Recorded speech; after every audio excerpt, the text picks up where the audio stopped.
اعوذ باللہ من الشیطان الرجیم، بسم اللہ الرحمن الرحیم۔ الحمد للہ رب العالمین، الصلاۃ والسلام علی رسول اللہ صلی اللہ علیہ وسلم۔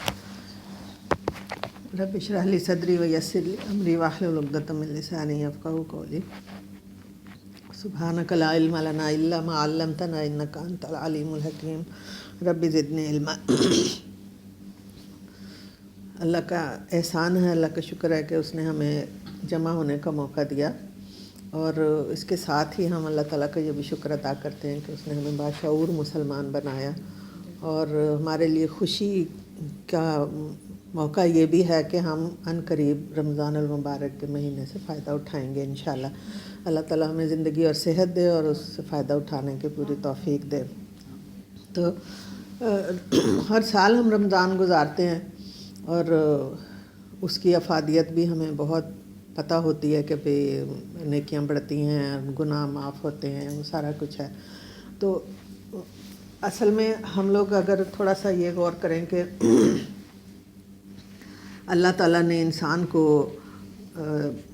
بنایا ہے تو اس کی جو تقاضے رکھے ہیں وہ کیا کیا ہے نا، تو اس میں اگر ہم یہ دیکھیں کہ اللہ تعالیٰ نے انسان کو جسم بنایا، ہم ساری مخلوق سے جو فرق محسوس کرتے ہیں وہ یہی کہ انسان اور باقی ساری مخلوقات میں دیکھنے میں فرق ہوتا ہے نا، لیکن ایک فرق اور بہت زیادہ ہے، وہ اہم فرق ہے، وہ یہ ہے کہ اللہ تعالیٰ نے صرف انسان، پہلے انسان سیدنا آدم علیہ السلام کے اندر جو روح پھونکی تھی اس کا فرق ہے۔ باقی ساری مخلوق جو ہے وہ اللہ تعالیٰ نے کن کہہ کے پیدا کی ہے، وہ حیوانی زندگی ہے، وہ حیوان یعنی زندگی ہے بس، لیکن اس کے اندر جو روح اللہ تعالیٰ نے اپنی فَنَفَخْتُ فِيهِ مِن رُوحِي وہ صرف انسان میں ہے، اور یہی بہت بڑا اور بہت اہم فرق ہے۔ تو اس کے بارے میں اگر ہم سوچیں تو کہ وہ روح اصل اگر ہے تو وہ کہاں سے شروع ہوتی ہے نا، کیسے ہے وہ؟ تو اگر ہم تصور کریں کہ سیدنا آدم علیہ السلام کو اللہ تعالیٰ نے جب بنایا تو قرآن پاک میں ہم دیکھتے ہیں کہ اس کے بہت سے مرحلے ہیں۔ پہلے مٹی تھی، پھر وہ گوندی گئی، پھر وہ گوند کے رکھ دی گئی، پھر اس میں خمیر آیا، پھر اس کا پتلا بنایا، اور اس میں کوئی 8-10 دن اس طرح نہیں لگے ہوں گے، پتہ نہیں کتنے مدت لگی، ہم یہ نہیں جانتے۔ اور اس کے بعد وہ کھڑا رہا، یہ بھی آتا ہے کہ علماء نے لکھا ہے کہ وہ پتلا بنا کافی عرصے تک کھڑا رہا۔ اب اس کے بعد جب اللہ تعالیٰ، آپ یہ تصور کریں کہ اللہ تعالیٰ نے ساری مخلوق کو، اس وقت فرشتے تھے، جن تھے، ان کو جمع کیا اور ان سے کہا کہ یہ میں نے پتلا بنایا ہے، اس میں جو ہی میں روح پھونکوں تو تم لوگوں نے اس کو سجدہ کرنا۔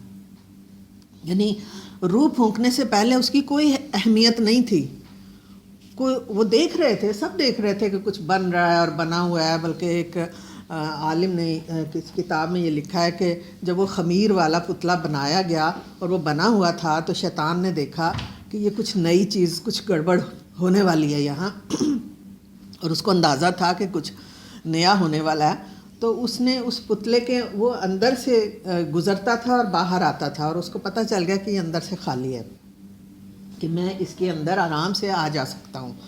تو جیسے پھر احادیث سے بھی پتہ چلتا ہے نا کہ شیطان جو ہے وہ انسان کے ساتھ خون میں گردش کرتا ہے اور سانس کے ساتھ اس کے ساتھ اندر چلا جاتا ہے۔ تو بہرحال اصل چیز جو ہمارے اندر ہے، جو سیدنا آدم علیہ السلام کے اندر تھی، وہ روح تھی۔ تو سجدہ کب کرایا گیا؟ جب روح اس کے اندر آئی۔ اب اسی روح کے بارے میں اگر ہم دیکھیں کہ جب انسان فوت ہو جاتا ہے تو اس کی روح نکل جاتی ہے، اب وہ میت پڑی ہوتی ہے تو لوگ آتے ہیں، پوچھتے ہیں کہ بھئی یہ کون تھا، یعنی کوئی نہیں پوچھتا کون ہے، اور پھر بتانے والے بھی بتاتے ہیں کہ میرا یہ رشتہ دار تھا، یعنی وہ تھا ہو جاتا ہے، حالانکہ وہ موجود ہے۔ تو اس سے بھی یہی پتہ چلتا ہے کہ انسان کی اصل روح ہے، اس کی اصل یہ جسم نہیں۔ اب روح کیوں بنائے گی؟ اصل میں روح جو ہے وہ بہت ہی لطیف، مہین اور بہت ہی نازک چیز ہے، یعنی جیسے کہ فرشتے ہیں، نوری ہیں، ان کا کوئی مادی جسم نہیں ہے، شیطانوں جنوں کا بھی کوئی مادی جسم نہیں ہے، لیکن یہ روح بھی اسی طرح ہے، اس کا کوئی مادی وہ نہیں ہے، وجود نہیں ہے۔ اس کو محفوظ کرنے کے لیے پھر اللہ تعالیٰ نے ایک کنٹینر بنایا۔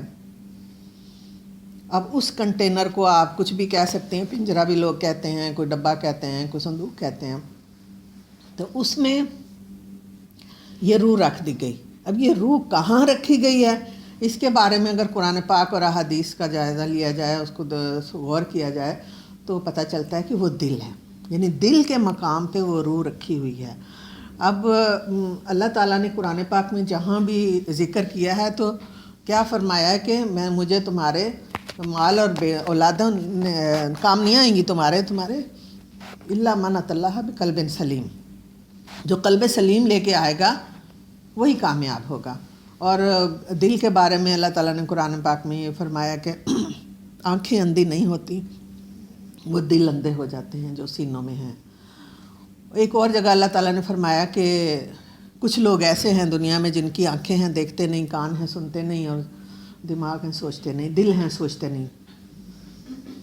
تو آگے فرمایا کہ یہ جانوروں کی طرح ہیں، یعنی جانوروں کو اللہ تعالیٰ نے دیکھنا بھی بتایا ہے، سننا بھی ان کی صلاحیت ہے، اور عقل بھی ان کے اندر ہے، لیکن اتنی ہے جتنی، یعنی وہ اپنا ماضی دیکھ کے مستقبل نہیں چینج کر سکتے، یعنی کوئی پلان نہیں کر سکتے کہ بھئی ہم بہتر ہو جائیں. انسان یہ کر سکتا ہے. تو یہاں اللہ تعالیٰ نے یہ ہمیں بتایا کہ ایک انسان جو نظر آ رہا ہے یہ اکیلا نہیں، یہ دو ہے، دو وجود ہیں، یہ ایک اندر ہے ایک باہر ہے، اور دونوں کی ضرورتیں ہیں. دونوں کو خوراک چاہیے، دونوں کو لباس چاہیے، دونوں خوش ہوتے ہیں، دونوں غم میں مبتلا ہوتے ہیں. اب آپ اگر اس کو تفصیل سے دیکھیں کہ ہم یہ کہتے ہیں کہ تم دل کی آنکھوں سے دیکھو تو تمہیں سمجھ آئے، تم دل کے کانوں سے سنو تو تمہیں سمجھ آئے. یعنی وہ دل ہے جو اصل میں انسان کو کسی ایسی منزل کی طرف لے جانے کی طرف آمادہ کرتا ہے جو اس کی منزل ہے. اب جسم جو ہے یہ اللہ تعالیٰ نے قرآن پاک میں فرمایا کہ میں نے تمہارے رزق مٹی سے زمین سے پیدا کیا ہے. تو جسم جو ہے چونکہ یہ ثقیل ہے تو کشش ثقل کی وجہ سے یہ زمین میں ہی جاتا ہے، یعنی آپ بے ہوش ہوتا ہے کوئی یا کچھ تو وہ گرتا ہے، اڑتا نہیں ہے. تو وہ جب انسان فوت ہو جاتا ہے تو اس کا جو وجود ہے اس کا حق یہ بنتا ہے کہ یہ زمین میں ہی جائے، اس لیے اس کو دفنا دیا جاتا ہے. لیکن جو اس کے اندر روح ہے وہ روح نکل کے اللہ تعالیٰ کے پاس واپس چلی جاتی ہے. تو وہ اللہ تعالیٰ کے واپس اس لیے کہ وہ ایسی نازک اور مہین اور لطیف چیز ہے کہ اس کو اوپر ہی جانا چاہیے، وہ نیچے نہیں آئے، گرے گی نہیں. تو اس سے یہ پتہ چلا کہ انسان کا جسم جو ہے وہ اس وقت تک قابل ذکر رہتا ہے جب اس کے اندر روح رہتی ہے نا. اب روح نکل گئی تو وہ ایک خالی ڈبہ ہے، ایک خالی کنٹینر ہے.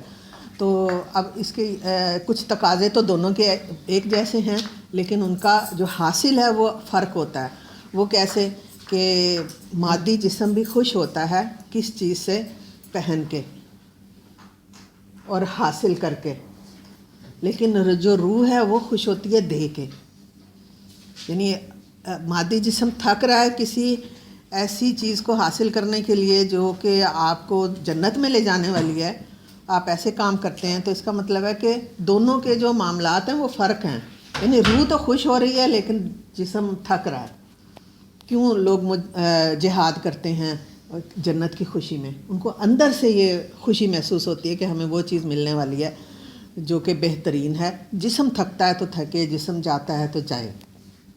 دوسری بات یہ کہ روح جو ہے اس کو موت نہیں ہے، اس لیے کہ وہ اللہ کے نے اس کے بارے میں فَنَفَخْتُ فِيهِ مِن رُوحِي فَقَعُوا لَهُ ساجدین، یہ اس کو ہمیشگی ہے. اس کے لیے موت کو بھی موت آ جائے گی لیکن روح کو موت نہیں آئے گی، جسم کو موت ہے. اب یہ کہ یہ روح جو ایک دفعہ دنیا میں آ گئی ہے نا، یا ماں کے پیٹ میں بچے میں بھی ڈال دی گئی ہے نا، وہ رہے گی ہمیشہ، وہ ہمیشہ ہمیشہ رہے گی، یا جنت میں رہے گی یا دوزخ میں رہے گی. اب یہ روح کی زندگی جو ہے یہ ہمیں کتنی چاہیے، یعنی کیسی چاہیے؟ ہے تو صحیح. یہی ہمارے لیے سوچنے کی بات ہے کہ ہم اس روح کے ساتھ کیا سلوک کرتے ہیں جس نے مرنا نہیں ہے. تو اب یہ کہ اس یسالونک عن الروح قل الروح من امر ربی، اللہ تعالیٰ نے فرمایا کہ یہ امر ہے، میرا امر ہے، میرے رب کا امر ہے. وہ امر کیسے ہوا اس کے بارے میں کوئی تفصیلات کہیں کوئی نہیں ملتی، اس لیے کہ اللہ تعالیٰ نے بھی فرمایا وما اوتیتم من العلم الا قلیلا. اس کے بعد والی آیت میں اللہ تعالیٰ نے فرمایا کہ روح کے بارے میں نے کسی کو کوئی زیادہ علم نہیں دیا ہے. اب رمضان اور روح کا کیا تعلق ہے؟ اس روح کے لیے اللہ تعالیٰ نے پھر دنیا میں اتارا تو جسم کی الگ ضروریات کے لیے انتظام کیا، روح کے لیے الگ کیا۔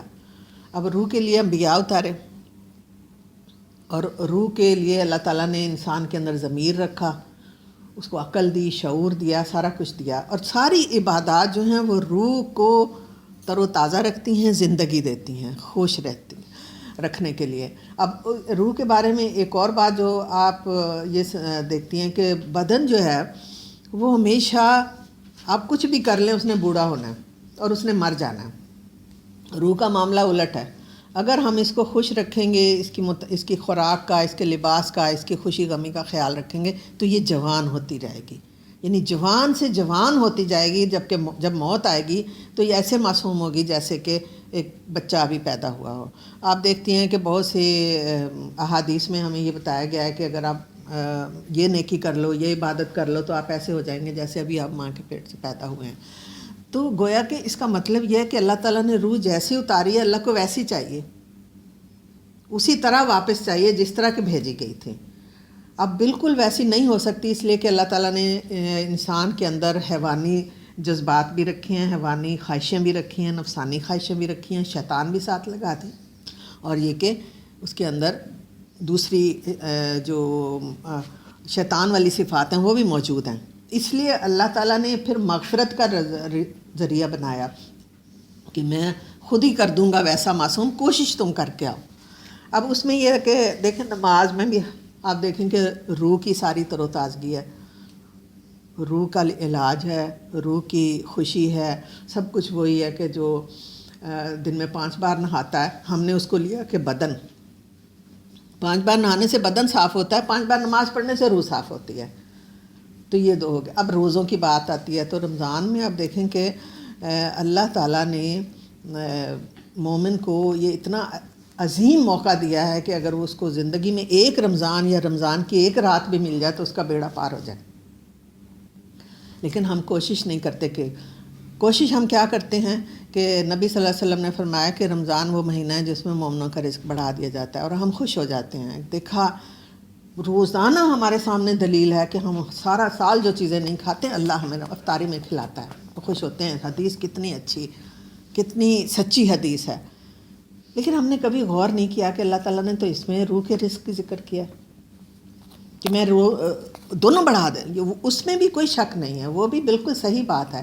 لیکن ہم اگر اللہ تعالیٰ کا وجود سامنے رکھیں اور اپنا وجود سامنے رکھیں کہ اللہ ہمارے وجود سے کیا چاہ رہا ہے، تو سمجھ آتی ہے کہ روح چاہ رہا ہے، وہ جسم تو چاہ ہی نہیں رہا وہ۔ تو اب روح کا ہی رزق اتارا۔ اب روح کا رزق کیسے اتارا کہ اللہ تعالیٰ نے یہ فرمایا کہ میں نفل فرض کے برابر اور فرض 70 گنا کر کے دوں گا، تو رزق بڑھا دیا نا۔ پھر قرآن اتارا، ہر امت پہ رمضان میں کتاب اتاری گئی ہے۔ یہ رمضان کا مہینہ ہے ہی روح کی تر و تازگی کے لیے، ہر قوم کے لیے۔ اب اس کے بعد اب رمضان کا مطلب کیا ہے؟ رمضان کا مطلب یہ ہے کہ عربی میں اس کا مطلب ہے کہ اس چیز کو جھلسا دینا، یعنی ایک فالتو چیز جو ہے آ گئی ہے اس کو ہٹانا، مٹانا۔ اب اس میں ہم یہ دیکھیں کہ ہم لوگ یہ کہتے ہیں کہ بھئی کوئی نسخہ ایسا مل جائے جلدی سے چربی پگھل جائے، جسم کا سارا جو فالتو چیزیں ہیں وہ جھلس جائیں اور ہم سماٹ ہو جائیں۔ تو اللہ نے رمضان اس لیے اتارا کہ تم سارے سال کے جو گناہ ہیں اس سے اپنے نفس کو موٹا کیا ہوا ہے اس کو سماٹ کر لو، اس کے لیے تم کچھ کر لو۔ اب آگے روزہ ہے، روزے کے بارے میں یہ ہے کہ روکے رکھنا اور اپنے آپ کو جبر سے کسی چیز سے روکے رکھنا یا چپ رہنا، تو رمضان میں ہم یہی کرتے ہیں نا۔ تو اب یہ کہ یہ کیسے روحانیت ہمارے اندر پیدا ہو روزے کے رمضان میں اور روزہ رکھتے ہوئے، تو وہ خود بخود ہوتی ہے، اس لیے کہ ہماری روح اسی چیز کو چاہ رہی ہوتی ہے۔ آپ دیکھیں گے جب آپ کو بھوک لگتی ہے تو آپ کسی چیز کے کھانے کی خوشبو آتی ہے تو آپ کے منہ میں پانی آ جاتا ہے، اور آپ کو پتہ ہے کہ اس کا ذائقہ ایسا ہوگا نا۔ تو اسی طرح روح کو بھی جو ہی پتہ چلتا ہے کہ رمضان آنے والا ہے تو وہ خوش ہونا شروع ہو جاتی ہے۔ یہ ایک فطری بات ہے، یہ ہمارے ڈالنے سے نہیں ہوئی، یہ ہوتی ہے۔ اب 15 دن ہیں، ہم انتظار کرتے ہیں، اتنے دن رہ گئے، اتنے دن رہ گئے، اتنے دن رہ گئے، وہ خوشی اندر سے بڑھتی ہے. یہ خوشی کا بڑھنا ہی ہمیں بتاتا ہے کہ ہمیں رمضان سے محبت ہے یا نہیں، یا ہمیں روح کے لیے کچھ چاہیے یا نہیں. اب آپ دیکھیں کہ چاند نظر آتا ہے تو اور طرح کی خوشی ہوتی ہے. پھر چاند نظر آنے کے بعد ہم جو پلاننگ کرتے ہیں کہ ٹائم سیٹ کیا، پھر کھانے کی ترتیب دی، کیا کھانا ہے، کیا پکانا ہے، اٹھایا لوگوں کو، تراویح پڑھی، یہ سارا کچھ ہماری روح کو رزق مل رہا ہے.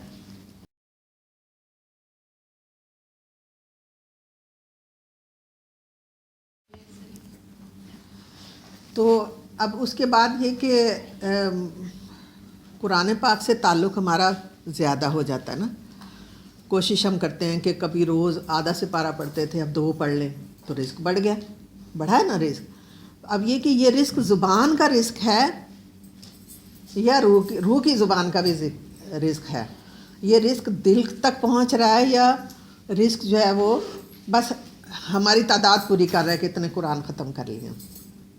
یہ 2 چیزیں ہو گئی نا، کہ ایک حیوانی وجود خوش ہو رہا ہے، ایک روحانی وجود خوش ہو رہا ہے. یہ ہو رہا ہے یا نہیں ہو رہا؟ اب اللہ تعالیٰ نے یہ انتظام کیا ہے کہ پہلا عشرہ رحمت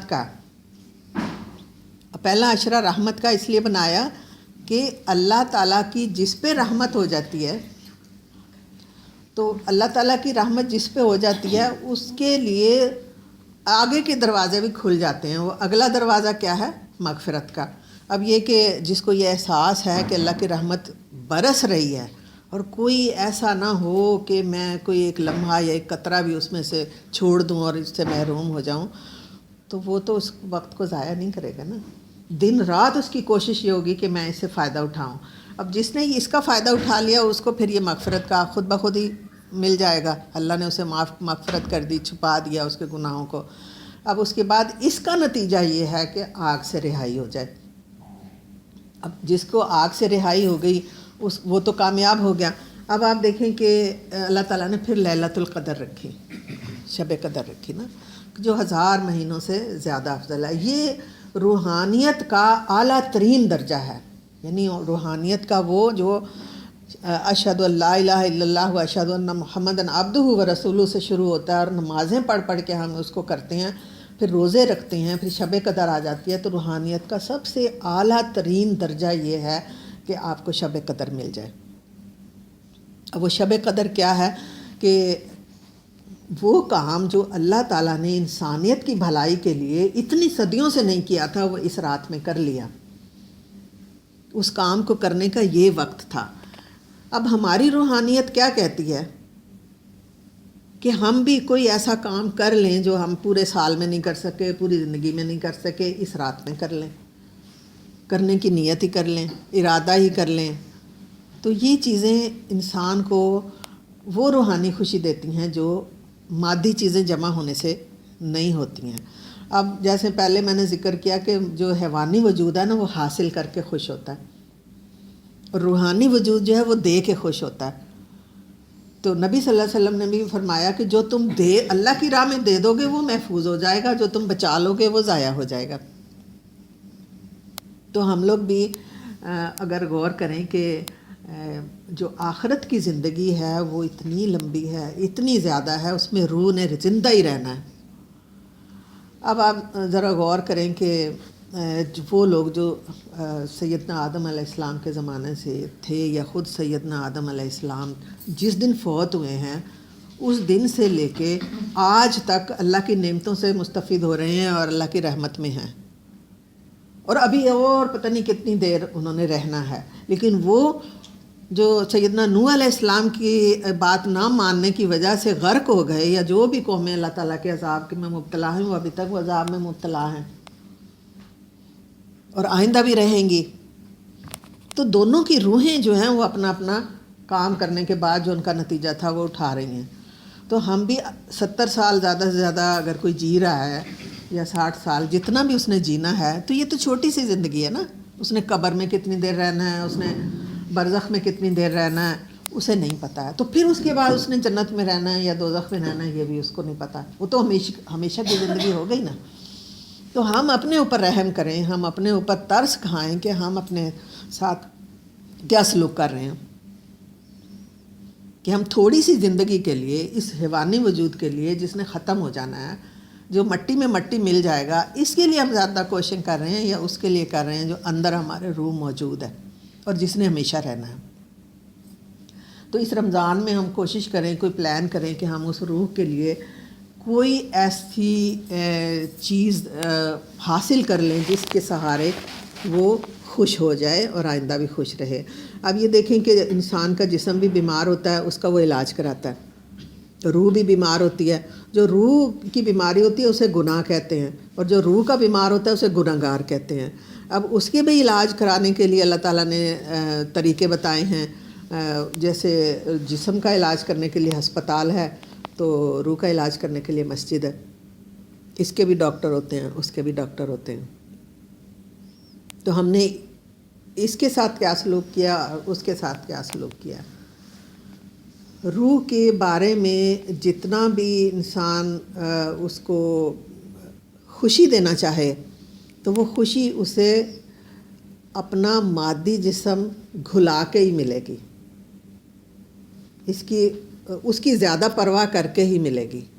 اب آپ دیکھیں کہ آنکھیں جو ہیں سب کو اللہ تعالیٰ نے دی ہیں۔ مومن کی آنکھ میں اور غیر مومن کی آنکھ میں یہ فرق ہوتا ہے کہ اللہ تعالیٰ نے اس کے بارے میں فرمایا کہ وہ جانور جیسا دیکھنا ہے، اس کا دیکھنا بس، کہ جانور نے دیکھا، جانور کو نہیں پتہ کہ یہ چیز کیسے پیدا ہوئی۔ درخت ہے مثال کے طور پہ، کوئی باغ ہے، تو مومن وہاں سے وہ اللہ کی طرف پہنچ جائے گا، اس کی روح خوش ہوگی کہ کیونکہ روح نے اللہ کے ساتھ ہی ملنا ہے، ملاقات روح کی ہونی ہے، اور اس روح کو اللہ تعالیٰ نے یہ ہمارے بدن کا لباس بنا دیا تاکہ وہ اندر محفوظ رہے، اور اس بدن کے اوپر ہم یہ لباس پہنتے ہیں۔ تو جب ہمارا دل چاہتا ہے ہم اس کو بدل لیتے ہیں، لیکن اس روح کا جو لباس ہے بدن، وہ ہم بدل نہیں سکتے، وہ یہی رہے گا۔ اب اس بدن کو، اس لباس کو کیسا کیا جائے گا کہ اللہ تعالیٰ نے قرآن پاک میں فرمایا کہ میں ان روحوں پہ وہ بدن، وہ لباس ڈالوں گا جو اس دنیا کے دیے ہوئے بدن سے زیادہ خوبصورت ہوگا۔ وہ کیسے؟ وہ اس طرح کہ جو جتنا نیک ہوگا، جو جتنی نیکیاں لے کے آئے گا، اسی حساب سے اس کا بنا دیا جائے گا، اور سب کو پتہ چل رہا ہوگا کہ بھئی یہ وہی ہے، یعنی یہ نہیں ہوگا کہ پہچان نہیں ہوگی، پہچان وہی ہوگی۔ آپ دیکھیں کہ یہاں بھی ہم میک اپ کرتے ہیں، کہیں جانا ہوتا ہے اس کے لیے ہم تیار ہوتے ہیں، تو سب سے زیادہ چیز جو ہمیں اٹریکٹ کرتی ہے کسی کی، وہ چہرہ ہوتا ہے۔ اب کسی بھی کو کپڑے پہنا دیں اچھے، تو چہرہ اس کا چھپا دیں، تو اندر سے ایک بے چینی ہوگی کہ بھئی چہرہ کیسا ہے۔ دلہن کا بھی چہرہ دیکھتے ہیں، مرنے والے کا بھی چہرہ دیکھتے ہیں، نئے بچے کا بھی چہرہ دیکھتے ہیں، کوئی نہیں دکھاتا کہ ہاتھ ایسا ہے، پاؤں ایسا ہے، چہرہ ہی دیکھتے ہیں نا۔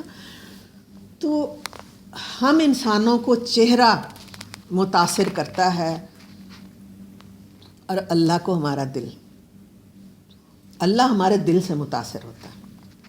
اللہ کی جیسے ہم کسی کے چہرے پہ نگاہ رکھتے ہیں، اللہ ہمارے دل پہ نگاہ رکھتا ہے۔ اللہ کی نگاہ ہمارے دل پہ رہتی ہے کہ اس کے دل میں کیا ہے، میرے لیے کیا ہے، اچھا کیا ہے، برا کیا ہے۔ اور اسی کے بارے میں نبی صلی اللہ علیہ وسلم نے فرمایا کہ وہ جیسے ایک مثال دی اللہ کے نبی نے کہ ایک ماں اپنے کھوئے ہوئے بچے کو پا کے جتنی خوش ہوتی ہے اور وہ اس کو آگ میں نہیں ڈال سکتی، اسی طرح اللہ اپنے بھٹکے ہوئے بندوں کے منتظر رہتے ہیں کہ وہ کب واپس آئیں، اور اللہ ان کا دل دیکھتا رہتا ہے، کیونکہ دل ہی چینج ہوتا ہے نا۔ دل کس وقت اللہ تعالیٰ کسی کا دل بدل دے، کچھ پتہ نہیں کس لمحے۔ قلب جو ہے نا، قلب لفظ قلب جو ہے، اس کا مطلب یہ ہے کہ ہلتے رہنا، اور وہ ہلتا رہتا ہے۔ تو ایک حدیث ہے، نبی صلی اللہ علیہ وسلم نے فرمایا کہ مومن کا دل، مومن کا نہیں ویسے ہی ہر انسان کا دل جو ہے وہ اتنی تیزی سے حرکت کرتا ہے جیسے کہ ہانڈی میں ابال آتا ہے، اس سے بھی زیادہ تیزی سے حرکت کرتا ہے، کسی وقت بھی کچھ بھی ہو سکتا ہے۔ آپ دیکھیں کہ ہمیں کسی وقت غصہ آ رہا ہوتا ہے، کسی چہرے کو دیکھ کے ہم خوش ہو رہے ہوتے ہیں، کسی کو دیکھ کے ہمارا مزاج بدل جاتا ہے۔ تو ہم کس چیز کی طرف دھیان دیں؟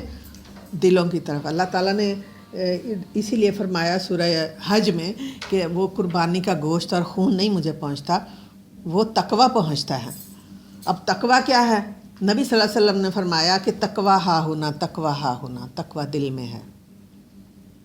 تو دل وہ جگہ ہے جہاں روح موجود ہے، اور اس روح کو اللہ تعالیٰ کے پاس واپس جانا ہے، اور اسی نے ہی اپنی صحت مند ہونے، بیمار ہونے یا جس طرح کا بھی وہ جائے گی، اسی کے ساتھ اس کے باقی چیزیں اس کے ساتھ پیش آئیں گی، اور اسی کے اوپر وہ بدن کا جو لباس ہے وہ دوبارہ پہنایا جائے گا، کیونکہ یہ بدن تو ختم ہو جائے گا، پھر اللہ تعالیٰ اپنی قدرت کاملہ سے اس کو دوبارہ اس پہ چڑھا دیں گے۔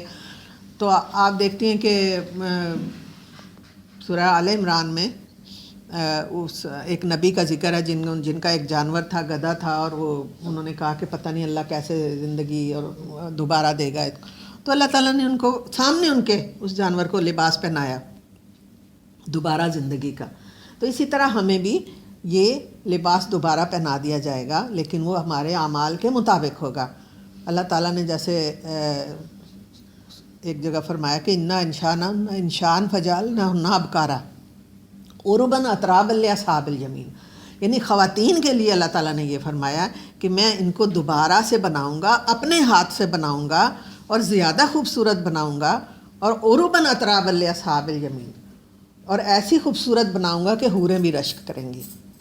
تو یہ کون سی عورتیں ہوں گی؟ ہم ہو سکتے ہیں نا، ہم بھی ہو سکتے ہیں۔ تو اس رمضان میں اپنی روحانیت کے بارے میں غور کیجئے کہ یہ نیا لباس، روح کی خوشی، روح کی خوراک، یہ ساری چیزیں جو ہیں ہم رمضان میں کس طرح حاصل کر سکتے ہیں۔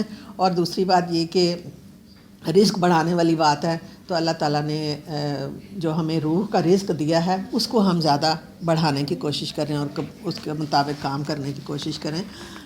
دیکھیں ایک سال بعد فصل اترتی ہے نا، تو کسان بہت خوش ہوتا ہے، تو عید والا دن جو ہے وہ ہماری فصل اتارنے اور اس کو جمع کرنے کا وقت ہے، اور نئی چیزیں اگانے کا وقت ہے نئے سال کے لیے۔